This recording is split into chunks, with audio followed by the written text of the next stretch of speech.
What's up, little bros? You got Big Bro here. Since we've been talking about taxes, I'm going to try to break it down the best way I can. I'm a high school dropout, but I have generational knowledge and I deal with large sums of money. But I suggest, disclaimer, you talk to your CPA. I'm sure they can poke holes in what I'm saying, but I've had tax problems in the past and I'm going to explain to you how you run into these tax problems. Let me break this down to you. It all starts with tax brackets. These are tax brackets. You got to file single, you got to file married, you got to file married, separate, divorce. There's a ton of tax brackets. I file single. Now, when you file single, you're going to get hit with the most taxes pretty much, because if you make a lot and you're by yourself, they're going to rock you the worst. Now, I have a W-2 job. Do you know how they like to make fun of that W-2 job? But I'm going to tell you how when you have this W-2 job, you can parlay it into other things. Let me break this down to you. My longshoreman W-2 job, I make a really nice wage. What I started to do was buy real estate and index funds and investments and assets over here. So what I did, a lot of you may know, is I only work 4 hours a day. I went to my job and I said, listen, the more I make, the more I'm going to get taxed. When you work as a longshoreman, a doctor, a truck driver, a nurse, you got to fill out a W-2 form. Just remember, a W-2 form. That's where you put your social security. You got to put your dependents, 0 if you don't have any, 1, 2, 3, whatever. The more dependents you get, I believe the more you get in your check, the less dependents, the less you get in your check, the more you pay the taxes. So over here is my W-2 job. I started buying assets over here. My assets started to make me money and appreciate. I'm making money with getting raises over here and doing a lot of hours. I get a phone call from my CPA. Yo, you got tax problems this year. Why? You made too much. You either got to give some to the IRS or you got to give some to charity. I had that problem before, but you'll never know which one I gave it to. I didn't give it to the letters. That's all I got to tell you. So, damn, they could be listening. Who cares? Whatever, I have receipts. So, at the end of the day, I started making more money over here and money over here. Here's how you buy back your time with your assets. I went to the office. I was like, listen, can you give me a job where I'm here the least? And they're looking at me crazy. I was like, yeah. They're like, yo, you know you're going to take like a $60,000 to $70,000 pay cut. I was like, okay. But it didn't matter to me because I was making it over here. So now my time, all right, my time goes up, but my wages go down and I'm here less. That's how you buy back your time. So now my assets are paying the difference over there and I'm not running into a tax problem anymore. Because even if you have an LLC, you got to file for an LLC with your social security number. It all comes back to you somehow. It all comes back where you get all this money. Now, at the end of the year, you have to December 31st to give these charitable donations. If you donate with a credit card, they get hit with a service fee, so it's better to give a check. Now, here's another thing.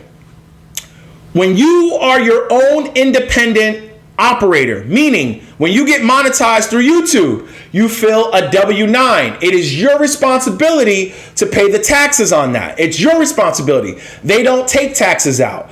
It's your responsibility to cover that. So now that I have a W-9, at the end of the year, I'm going to have to file all of this together. So say I start making more money from YouTube, right? I'm going to lower my time there even more. This is how you buy back your time. The problem that he ran into was he made a lot of money from merch, allegedly merch, Discords, Patreons, those brokerage institutions that they sell you, day trading. Oh, that's another thing. Jumping in and out of stocks with all these plays, and he says he makes all this money. If you fall into that 37% percentile, you got to pay 37% on short-term capital gains. If you make $100,000, you better set aside 37% for the IRS, because remember, you cashed out. You did not make $100,000 because you got to pay the IRS 37%. Let me ask you a question. Do you have a problem at the end of the year day trading where you got to give back money? That should be a key indicator of where they're making their money. If they're making money day trading, are you having a problem where you got to give money, extra money to the IRS or to charity? So here's where they make their money. Meet and greets, those platforms they sell you, all that type of crap. Now, my problem was this. Say I get a phone call at the end of the year and I owe taxes. My CPA is going to be like, listen, you got to cut a check to the IRS or you got to donate some money to charity. Just because you give money to charity, that does not mean you're going to get a check back. It just means you lower your tax liability where you might not owe more. But what better way to help me even more is to throw a fundraiser. And this is where I got upset because my aunt passed away from leukemia. What better way to help me with my taxes to have a fundraiser and take strangers' money, put it with my money, and say we're all family and friends, then I give it to my CPA and it looks like I gave it to them myself. That was the problem I had with this. You can't do a good deed, which he did. What he did was a good deed. But then at the end of the day, you have other intentions. Because like we said, you're talking about taxes and California has the highest tax rate. Your event was in California. Why have it in California if California has the highest tax rate? Remember something. Charitable organizations are 501c3s. They are tax exempt. So they do not pay taxes. My problem is, if I have a problem, it's not your problem. You'll never hear me say, yeah, can you buy this merch and all of this will go to charitable donate? No, it's my responsibility. I've always said accountability.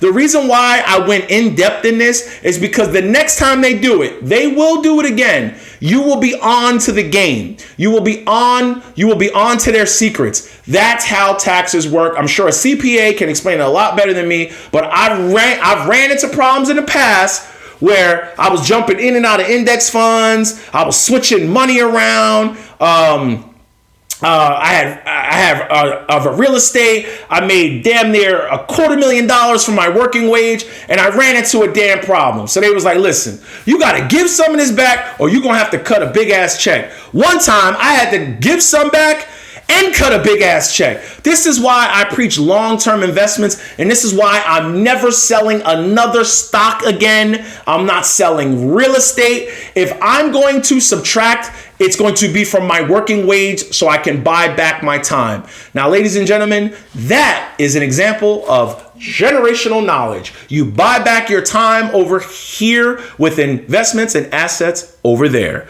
I hope I helped. No regrets. Get it.